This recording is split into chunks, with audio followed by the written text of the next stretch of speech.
Pemirsa, Kapuspen TNI Maijen Kristomei Sianturi menjelaskan pemusnahan amunisi tidak layak pakai ini dilakukan secara rutin. Pihak TNI saat ini masih menyelidiki penyebab terjadinya ledakan dan masyarakat yang menjadi korban.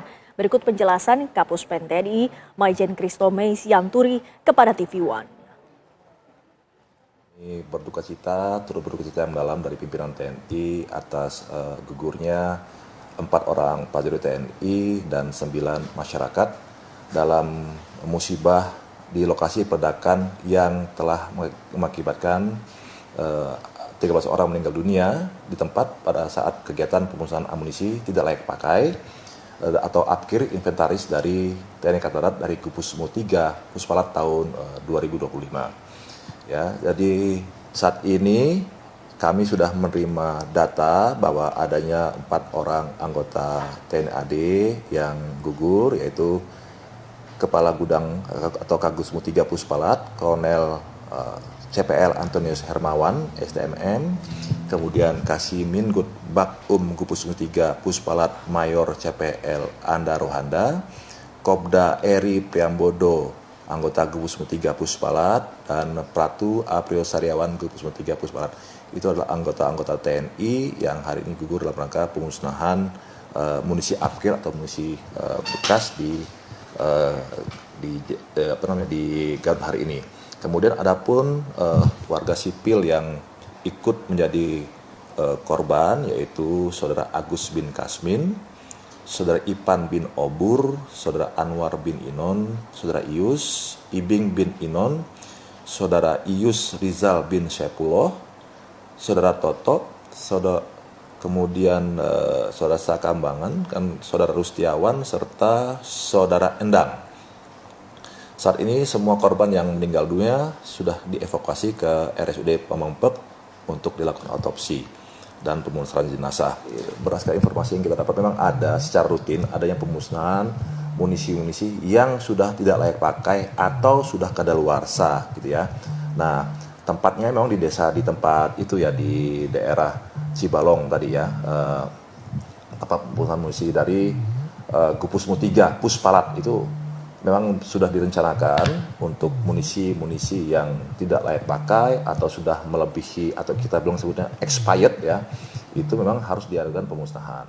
Nah, kita masih selidiki ke depan nanti apa penyebab terjadi ledakan ini dan kenapa misalnya banyak masyarakat juga yang ikut menjadi korban. Apakah memang seperti biasanya itu setelah ledakan itu ada serpian-serpian yang biasanya segera diambil oleh masyarakat untuk berbondong-bondong mengambil sisa-sisa logam, sisa-sisa tembaga yang ada itu nanti kita selidiki ke depan. Setelah saat ini hanya informasi itu yang bisa kita sampaikan terlebih dulu sambil nanti kita mengamankan tempat tersebut.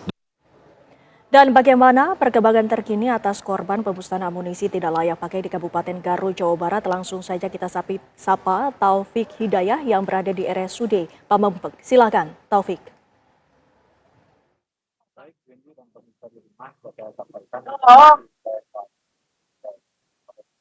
Menjelang petang, orang tua korban yang jenazahnya sudah mulai dievakuasi di kamar jenazah RSUD Pamengpek Garut ini sudah mulai diminta masuk ke kamar jenazah, apakah dilakukan pencocokan atau apa. Namun yang pasti yang terbaru Inafis dari Polres Garut juga ikut membantu melakukan proses identifikasi para korban. Dan untuk tim Hardenpal Siliwangi saat ini tengah melakukan sterilisasi di lokasi bekas pemusnahan amunisi kadaluarsa yang mengakibatkan 13 orang korban meninggal dunia. Dan untuk saat ini di Rumah Sakit Umum Pamengpek masih terus berdatangan kerabat, terutama keluarga atau masyarakat lain yang ingin mengucapkan bela sungkawa kepada keluarga korban, karena memang seluruh anggota keluarga korban tengah berada di sekitaran halaman kamar jenazah RSUD Pamengpek untuk kepentingan identifikasi atau pencocokan data kekeluargaan yang diminta oleh tim medis RSUD Pamengpek. Demikian, Windy. Baik, Taufik. Hidayah, terima kasih atas informasinya dari RSUD Pamengpeuk. Dan pemirsa, kita lihat bersama bahwa saat ini sejumlah warga masih berada di RSUD Pamengpeuk untuk melihat dan juga menunggu bagaimana proses identifikasi dari korban.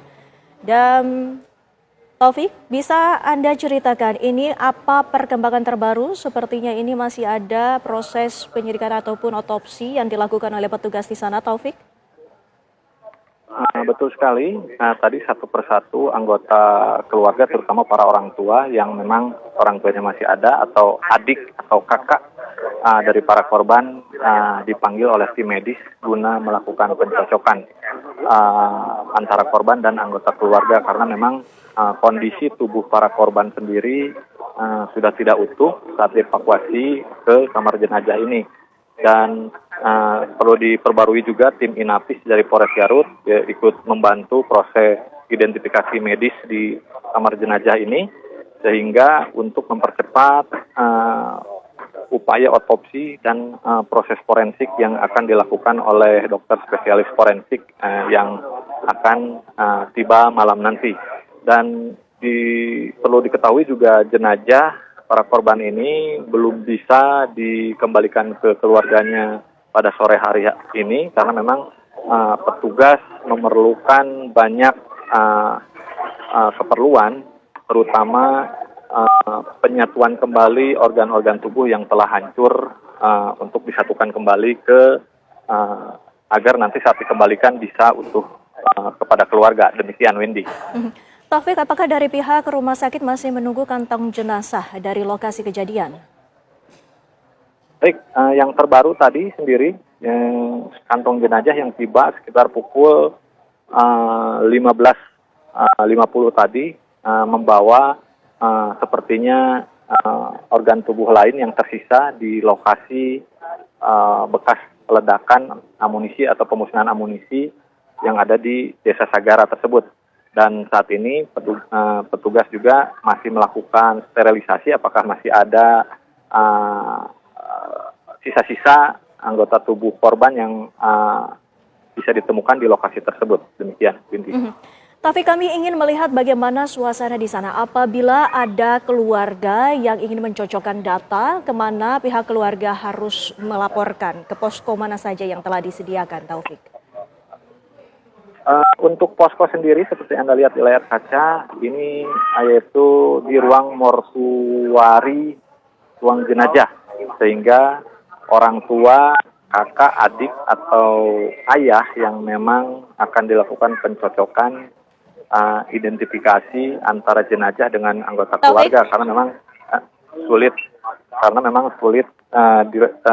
korban sendiri sulit dikenali sehingga perlu ada identifikasi lanjutan terutama dari ahli forensik, tim forensik yang akan diterjunkan pada malam hari ini. Demikian, Windy. Ya, Taufik, mungkin Anda bisa menggambarkannya agar kami bisa melihat di layar kaca kemana keluarga ini sedianya akan menyerahkan data dan apakah ada keluarga yang saat ini sedang menunggu bagaimana hasil dari proses identifikasi. Kami ingin melihat bagaimana suasana di sana, mungkin bisa ditunjukkan di layar kaca sambil Anda mengabarkan bagaimana kondisi terkini di RSUD Pamengpeuk. Taufik. Baik, seperti inilah Anda boleh lihat ini yang duduk di sekitaran lantai luar kamar jenazah ini merupakan anggota keluarga korban yang menunggu giliran dipanggil oleh tim medis untuk dilakukan pencocokan identifikasi dengan korban. Dan mereka pun satu persatu artinya harus mengantre satu persatu agar bisa mengenali apakah korban yang saat ini terbungkus kantong jenazah betul anggota keluarganya atau bukan. Tapi yang pasti untuk posko belum didirikan posko tertentu karena saat ini urgensitasnya masih terjadi di lokasi ini karena memang keluarga korban langsung mendatangi rumah sakit ingin mengetahui apakah anggotanya baik-baik saja. Namun seperti tadi disampaikan 13 orang terutama 9 warga sipil yang ada di lokasi harus meninggal dunia dampak dari pemusnahan amunisi kadaluarsa. Demikian, Windy. Taufik, lantas bagaimana dengan kantong jenazah yang sudah diterima oleh pihak RSUD Pamengpek? Saat ini sudah ada berapa dan dipastikan berapa korban yang dinyatakan telah meninggal dunia, Taufik? Untuk data masih 13 orang tadi sesuai dari pernyataan Kapuspen TNI, dan ini pintu masuk kamar jenazah RSUD Pamengpek juga masih banyak lalu lalang tim medis yang keluar masuk untuk melakukan identifikasi, dan ini adalah ambulan terakhir yang memang tadi membawa sepertinya organ tubuh manusia yang tertinggal di lokasi bekas pemusnahan, dan awak media juga tidak bisa terlalu dekat menuju kamar jenazah karena memang dibatasi hanya sampai halaman saja, dan saya akan masih menunggu klarifikasi dari Humas RSU Pamengpek berapa kantong jenazah yang ada di dalam dan siapa-siapa saja yang identitasnya sudah teridentifikasi. Demikian, Wendy. Berdasarkan penuturan dari pihak rumah sakit maupun warga yang menunggu di sana, apakah sudah dikabarkan apa yang menjadi kendala dalam proses identifikasi kali ini, Taufik? Yang pasti kendalanya untuk jenazah yang tidak utuh, terutama yang sulit dikenali wajahnya, karena memang serpihan bekas ledakan tersebut sangat dahsyat, sehingga jika memang radius korban dengan ledakan tersebut memang dekat, sehingga maka organ tubuh mereka akan hancur sehingga akan sulit dikenali, dan itulah kendala yang saat ini tim medis alami, dan para keluarga terutama orang tua makanya dipanggil ke dalam kamar jenazah ini untuk proses pencocokan apakah anggota keluarga mengenali korban ini sesuai ciri, apakah ya atau tidak. Dari situ akan diketahui nanti siapa-siapa saja identitas yang sudah teridentifikasi di kamar jenazah ini. Demikian, Wendy. Taufik, apakah seluruh keluarga dari korban meninggal dunia ini sudah memberikan data untuk pencocokan data antemortem maupun postmortem, ataupun masih ada beberapa keluarga yang ditunggu, Taufik? Betul sekali, sudah saya sampaikan tadi bahwa memang secara bergantian, artinya antre untuk memberikan data. Jadi ketika satu orang anggota keluarga dipanggil ke dalam sambil memberikan KTP juga kartu keluarga, termasuk mengenali ciri-ciri siapa yang ada di dalam kantong jenazah ini, sehingga masih ada beberapa anggota keluarga yang menunggu panggilan dari tim medis untuk proses identifikasi ini. Seperti Anda lihat di layar kaca, ini merupakan anggota keluarga yang menunggu atau yang belum terpanggil untuk pencocokan data di dalam kamar jenazah. Demikian. Baik, Taufik dan juga pemirsa, kami masih akan mengabarkan informasi terkini mengenai pemusnahan amunisi tidak layak pakai yang terjadi di Kabupaten Garut, Jawa Barat. Usai jeda berikut ini, tetaplah bersama kami di Kabar Petang.